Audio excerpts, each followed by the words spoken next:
Hello everyone, this is Alex Cordobard, and now that you've learned the basics of Blender, this is a little bit of a follow-up tutorial on how to make a simple animation with a bouncing ball.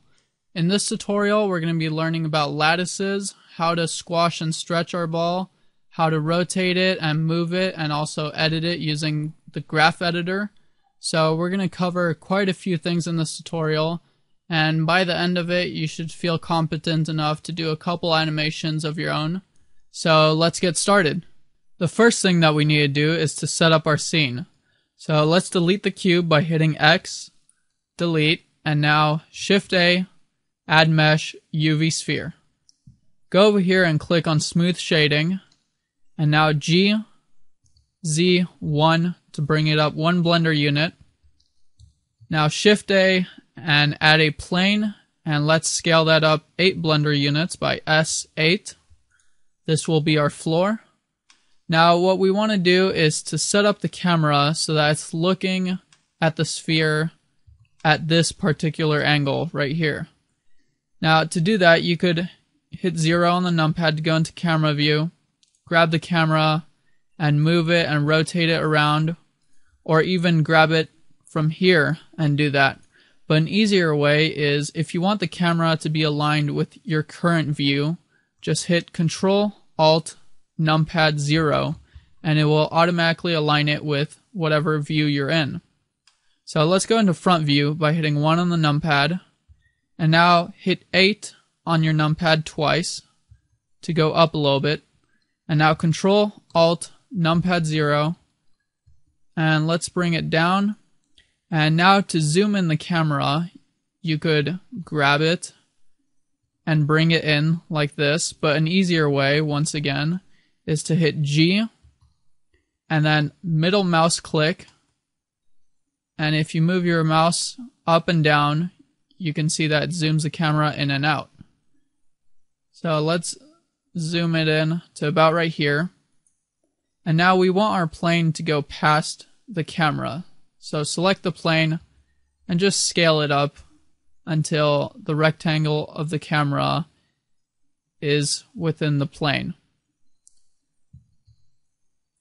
Now what we want to do is grab our ball and make sure it's somewhat centered to the camera. So right now it is. And let's scale it down a tiny bit and bring it back to where it's touching the ground plane. Alright, now our scene is set up. Now we're going to add some very simple material to our sphere. With it selected, let's hit the period and delete key on the numpad to zoom in, and let's go to Cycles Renderer. Now hit the T key to close the object tools, and let's split the window and change this one to Rendered Viewport Shading. Now going to the Materials tab, let's add a new material, and for the shader we're going to choose a mix shader, and we are going to be mixing a diffuse with a glossy. On the factor number right here, let's change that to 0.2, and the roughness of the glossy, let's change that to 0.15. Now what we want to do is have this same shader on all our other materials. Now instead of adding new materials and having to do all that again, let's go right here, click the arrow, and copy material. Now let's add 2 more slots by hitting the plus sign, clicking new, then clicking the arrow and pasting the material. Let's do that for the other one. And now going to the first one, let's name them.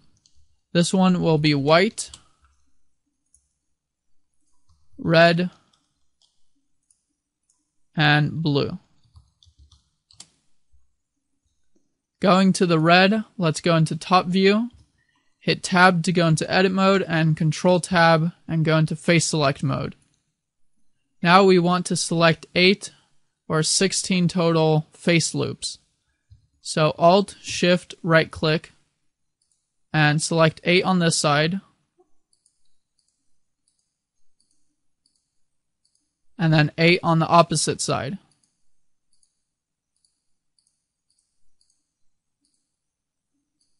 And make sure that you have 8 in between both of here. So let's check. So right here I have 1 on the wrong side, so I'm going to select it on the other side and then go to red and make sure you hit assign. Now let's change this to a red color, and with the mouse hovered over it, hit Control C and then Control V to paste it into the glossy color, and also down here in settings into the viewport color. Now going to the blue, let's change this to a blue color and Control C and Control V to paste to the other ones. And let's select these remaining faces or face loops.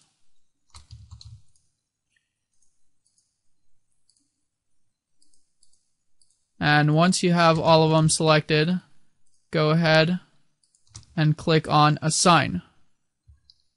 Now this circle right here should be assigned to your white material. If it's not, let's go ahead and assign that. So hit C on your keyboard to bring up the circle selection tool, and left click to select that, and at the bottom select that and hit Assign. Now hitting Tab to go back into object mode, you can see that over here we have somewhat of a basic material. Now let's quickly adjust the light so that we have more light in our scene. Selecting the lamp, I'm going to go over here to the lamp properties and select Sun and use nodes. Now hitting 3 on the numpad to go into side view, let's rotate it and put it at around this angle. Let's also put the strength up to 5. Now we're ready to add a material to our floor. Selecting the plane, going to the Materials tab, hit New, and going to the color right here, we're going to select this and add an image texture. Now I'm going to put a link to the image that I'm using in the description, but you can use any floor texture that you want. So hit Open and find where you saved that image and go ahead and open it. Now down here in Vector, we're going to put this to UV because we're going to UV unwrap it. Now if we hit Tab to go into edit mode, and then in the second window right here, go to the UV image editor, and if we hit U and select unwrap, then you will see that your plane is unwrapped right here. If the image isn't showing up, just click this and select your image. Now hit Alt-Z to go into textured mode, and you will see that it's applied to our plane. The only thing is, if right here we go to the 3D view and hit 0 on the numpad to go into camera view, you can see that the floor is very plain. There's no bumps or cracks or anything. It's just completely flat. Now, one way to get bumps and stuff like that would be to go into edit mode and add in lots of loop cuts or subdivide it. But doing that, you would have lots of geometry, and it will take much longer to render, and it will be very laggy. So another way to do it is to fake this by using a displacement map. So let's go ahead and do that. We could do it by going here and adding it here, but a much clearer way and easier way of doing it is selecting this and going to the node editor. Now the node editor might be a little bit intimidating at first, but as you play around with it, it gets a lot easier. So right here you could see that we have the exact same thing as right here. We have our texture coordinates UV, which is this, the image texture, the diffuse, and the material output. Now in order to get a displacement map on here, all we have to do is left click the image texture node, Shift D to copy it, and now if you left click and drag from this color right here and drop it into the displacement right here, you can see that the plane or the floor has a little bit of displacement. But let's say you want to control the amount of displacement that the floor has. The way to do that would be to hit Shift A, just like in the 3D view. This is the way to add nodes. And let's go to Converter and RGB to black and white so that we can make our image right here black and white because it tends to give better results. And let's also Shift A, converter, math. And we're going to change this one to multiply and left click and drag and drop in between these two. Now this multiply value will control how much displacement your floor has. So let's say I put this to 10. You will see that the bumps and the displacement is very high. Let's put this down to a more real value, such as 1.5. You can mess around with the values if you want and put it at whatever you want, but for now I'm just going to leave it at this. As you can see, everything that we added in the node editor right here is also added right here. Now let's go back to the 3D view, and we're going to add the controls and the squash and stretch to our ball. So selecting the ball, hit delete or period key on your numpad, and hit 1 to go into front view. Now let's hit Shift S and cursor to selected, and now Shift A, and we're going to add a lattice. A lattice is a way of deforming and squashing and stretching your object without actually changing the topology or the vertices and faces of it. So let's hit 5 to go into orthographic view and scale it up right past the ball. Hitting 5 to go back to perspective. Let's select the ball, go to the modifiers panel right here, and we're going to add modifier lattice. Clicking in the object field, select lattice. Now if we select the lattice and hit tab to go into edit mode, you can see that just like with an object in edit mode, we have vertices. If we right click and select one of these or multiple and grab them, you can see that it deforms the mesh. So this will be great for squashing and stretching our ball. Now hit tab to go back to object mode, and let's add in a control to move and rotate our ball with. So Shift A, and let's add in an empty. An empty is usually used to control objects or other things, and it has no real geometry to it. So let's select the ball, and what we're going to do is make a child-parent relationship. So what that is if I select the ball and then Shift right-click the empty and hit Control P, you will see that I'm given the option to set parent to and select object.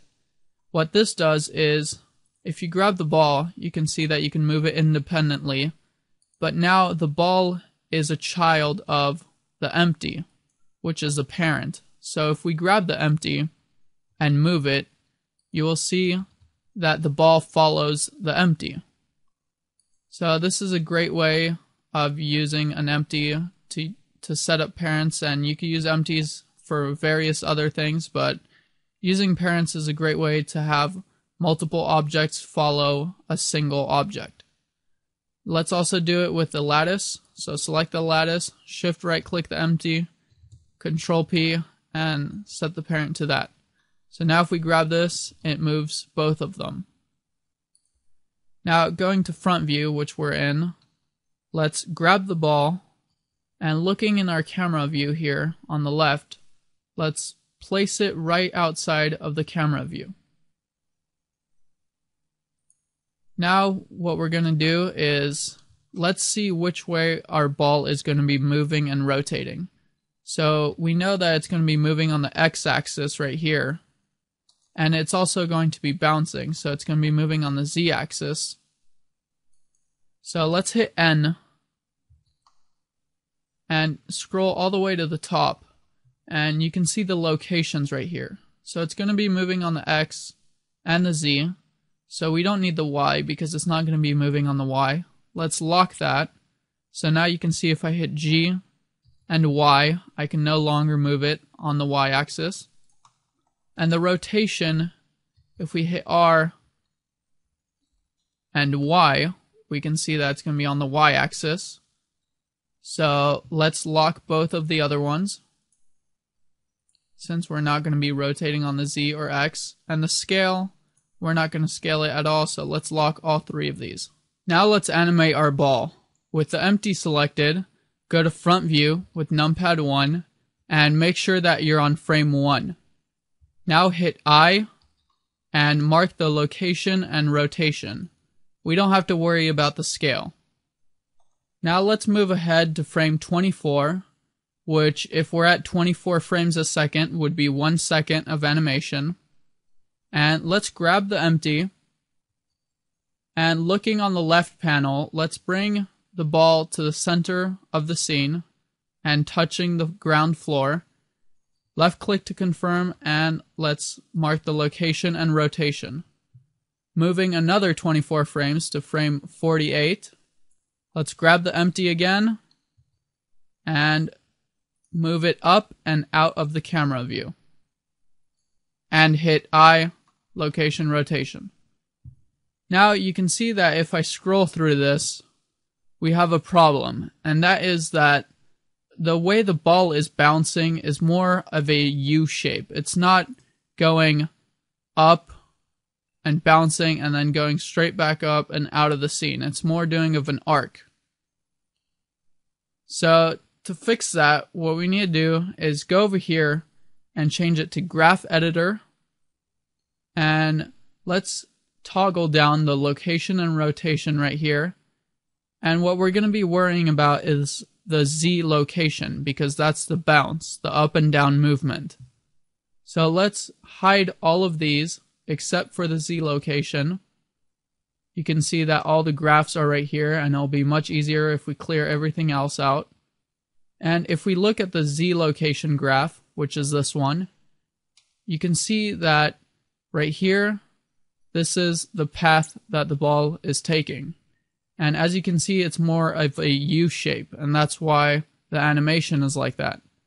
So we want this to be more of an M shape. To do that, if we grab the handles right here, we can move them. And if we grab just the left point of the handle, we can grab it and move it to the left and up a little bit to create a type of arch. Let's do that on this one too.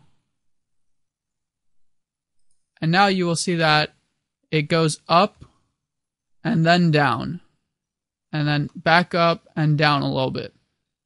Now the last thing is, you can see when the ball hits the floor, it does more of a U type shape. It hits the floor and goes along the floor a little bit and then goes back up.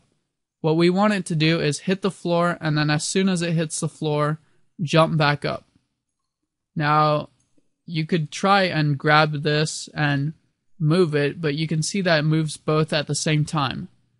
So what we want to do is select this whole handle, go to Key, and go to Handle Type, and select Free.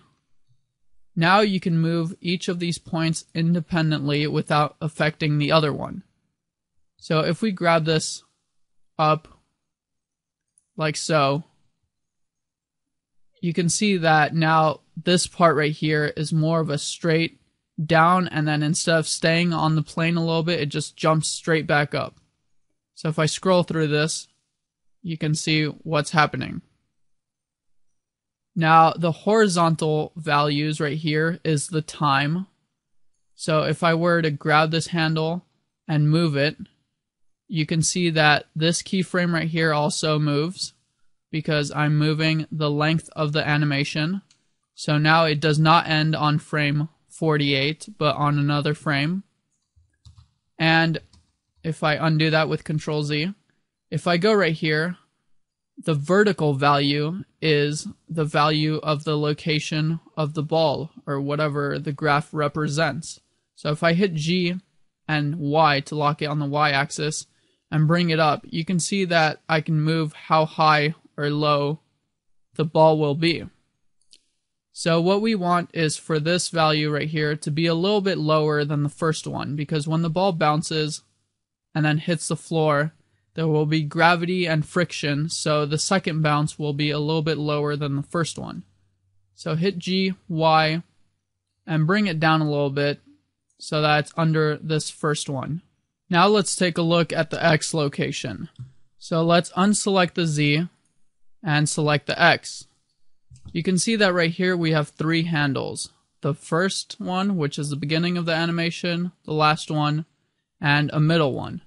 Now, we don't really need the middle one because we're going to assume that the X location is linear and it's going to be the same throughout the whole thing. So let's select the middle one, hit X, and delete it. Now, let's look at the rotation of the ball. So let's unselect that one and select the Y rotation. Just like the X location, you can see that we have three handles right here.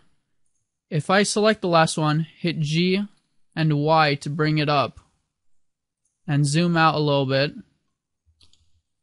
you can see that I'm putting the value of the rotation up. So now, if I scroll through this, you can see that the ball rotates. Let me bring it up a little more so you can see. The only thing is that it's rotating from the second handle, which is when it hits the floor, to the end of the animation. And we want it to rotate from the first one to the last one. So just like with the X location, let's just select the middle handle, hit X, and delete it. Now you can see that it interpolates or fills in values from the first keyframe to the last one. Now it's not rotating enough, so let's select the last handle and let's make it rotate 360 degrees. To do that, we could hit G and Y and zoom out and keep pulling it up, but an easier way is to hit the N key and then right here under the value type in 360 and hit enter. Closing that back up, you will now see that if I scroll through here, that the ball rotates, hits the floor, and continues rotating, and does a full 360 rotation across the whole animation. Alright, let's set up our squash and stretch so that we can animate it. With the lattice selected, go over here to the lattice options, and click on the plus sign under shape keys. Now what shape keys are is you add a basis, which is what your object originally looks like, and then you click the plus sign to add a new key, and you change the way that your object looks, and then this value right here is animated for it to change between the way it looked before and the way that you made it look.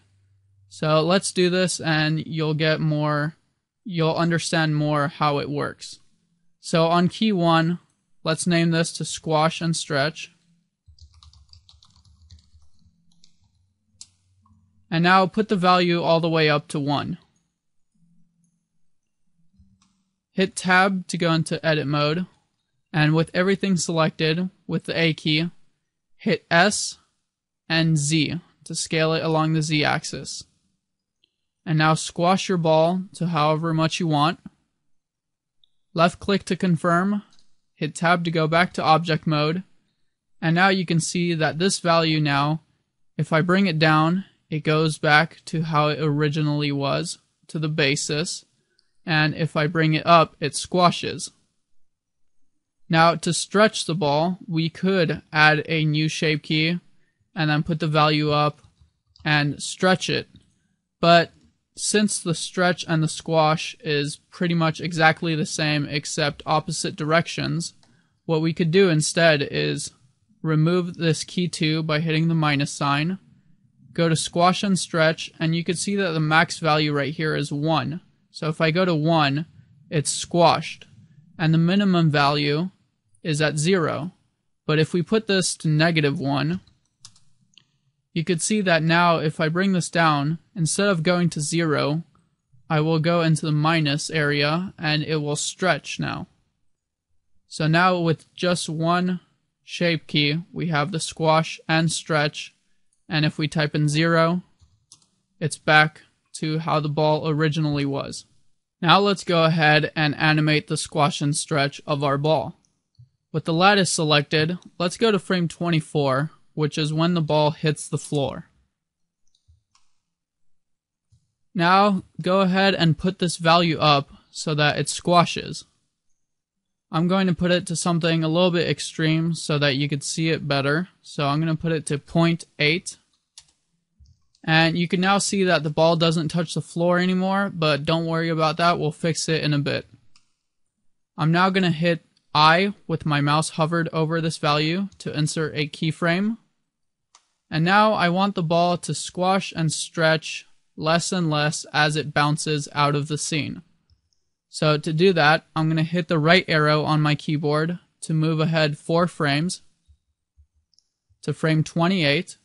And now let's put in a stretch value, which is a negative value. So I'm going to put in negative, and instead of 0.8, I'm going to put something less than that. So negative 0.6. And hit I to insert that keyframe. Go forward 4 more frames.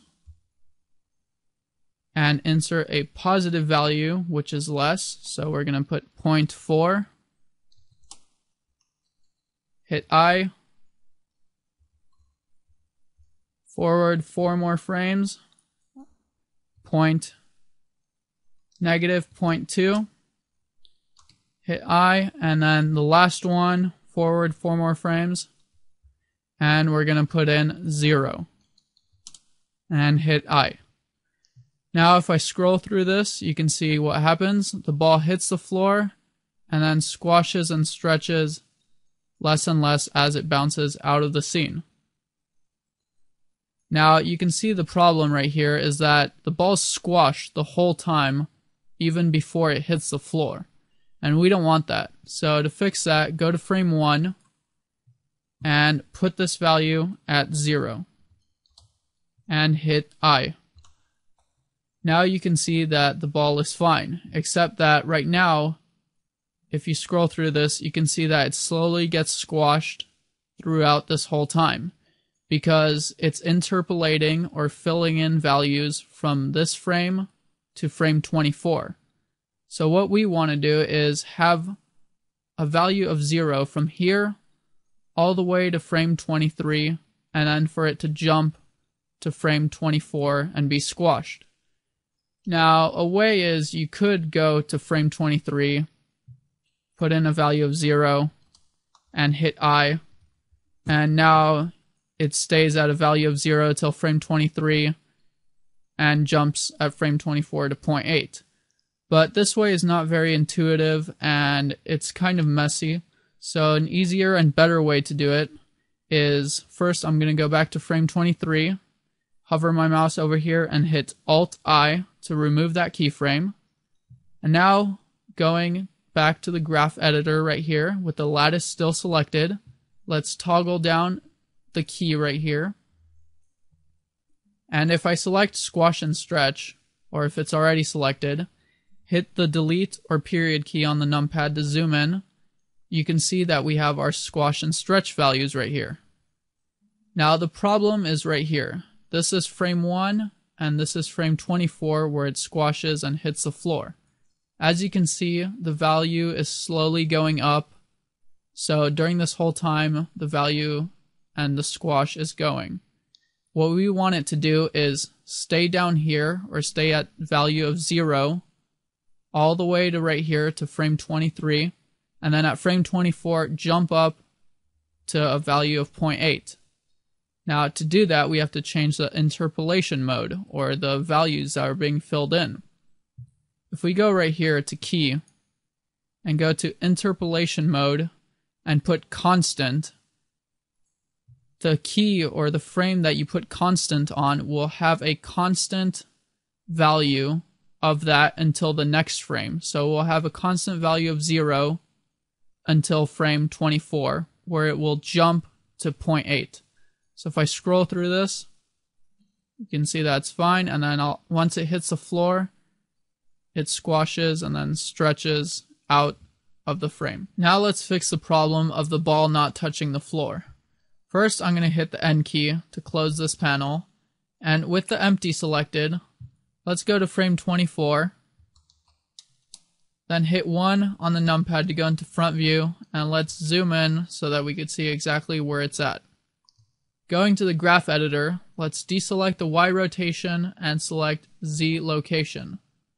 To find the graph, just hit A twice to make sure everything is selected, and then hit the delete key on your numpad to zoom in, or mouse wheel up or down to zoom in and out, and middle mouse click to pan. Now I'm going to bring this out, and now the reason that the ball is above the floor is because this handle right here, if I hit B, left click and drag to select it, you can see that this handle is at a positive value, so it's above 0. And you would think if I hit G, Y, and bring it to 0, it would be fine, but the 0 is the point of the origin.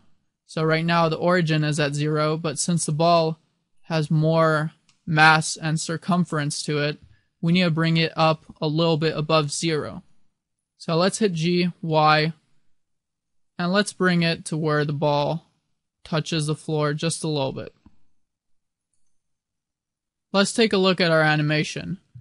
First, I'm going to minimize this window right here, and then hit 0 on the numpad to go into camera view. Now, rewinding the animation to frame 1, I'm going to hit Alt-A to play.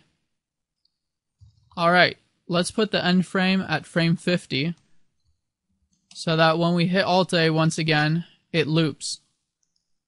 Now, you can already see a problem, and that is if I select this camera and go to the camera properties and go to the alpha and put that to 1, you can see that this is what's going to be rendered.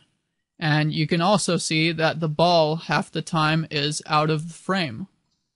So you could fix this by grabbing the camera and moving it or rotating it, but I'm not going to do it this way. What I'm going to do is hit Alt-A to stop the animation, select the empty, then go to the graph editor here, and with the Z location graph selected, if we look at it, right here these values are the positive and negative values of the Z-axis. So the higher the value, the higher the ball will be.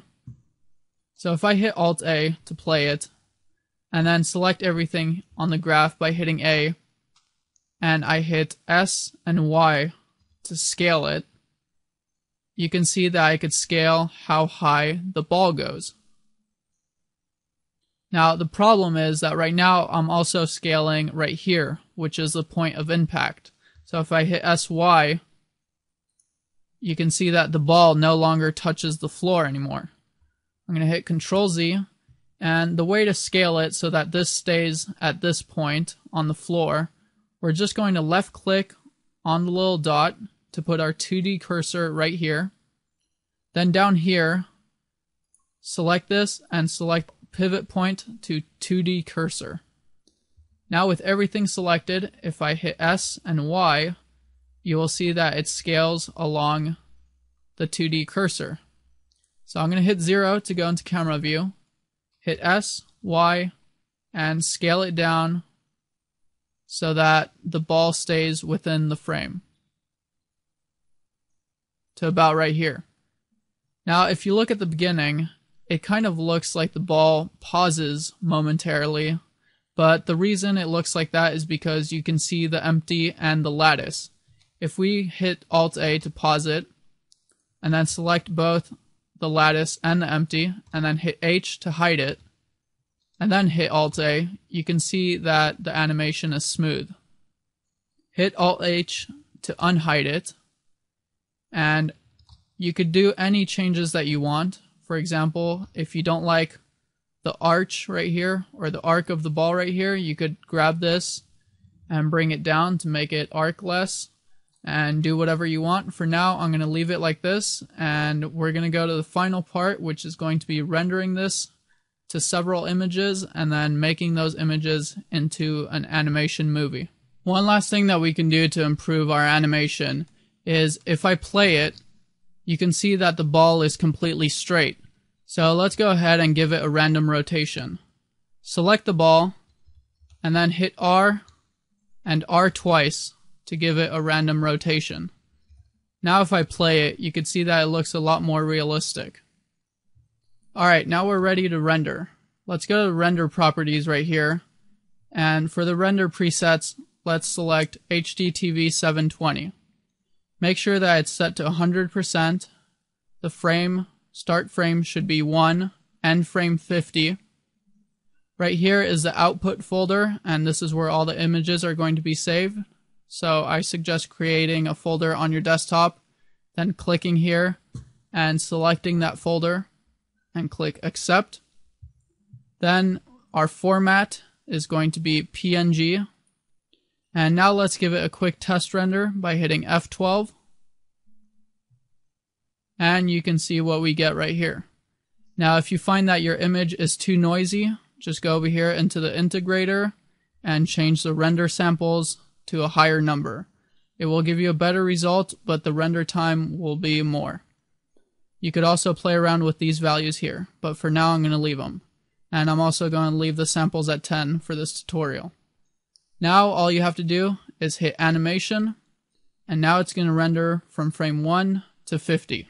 Now you see why it's better to render an image as first, because if Blender were to crash, you still have the last image that was rendered in that folder. But if you render an animation straight to video, then if that crashes, you have to restart all over. Now with all those 50 images, what we need to do is put them together into an animation video. To do that, just go over here and select the video sequence editor. Now we're going to click add image. And now find your folder with your images, hit A to select all of them, and add image strip. Now what's important is you have to put it at the same place that your animation is happening. For example, right here it's going from frame 1 to 50, so just hit G to grab it and make sure that this is set to frame 1. Also make sure that all of these options are still the same. And now I'm going to save it to the desktop this time. Click accept. You can save it wherever you want. And now instead of PNG, let's go ahead and click Xvid. Click on encoding, and we're going to change it to MPEG-4. Now all you have to do is go up here and click on animation, and it will put all 50 of those images into a movie. So if you go to where you saved your animation and play it, we can see what it looks like. And it looks pretty good. You could probably add a couple more bounces and zoom the camera out. Maybe I'll do a tutorial on that later on how to do more than one bounce and also adding sound. But for now, this is going to be the end of this tutorial. One last thing, if you want it to have more pixels and be higher resolution, you could always go here and select HD TV 1080 pixels. But for now, that's it. I hope you've enjoyed this tutorial, and I hope you learned the basics of animation and using the graph editor and a couple other things. If you have any questions or requests for tutorials, just leave me a comment or send me a message, and I'll see what I can do. And I'll see you in the next one.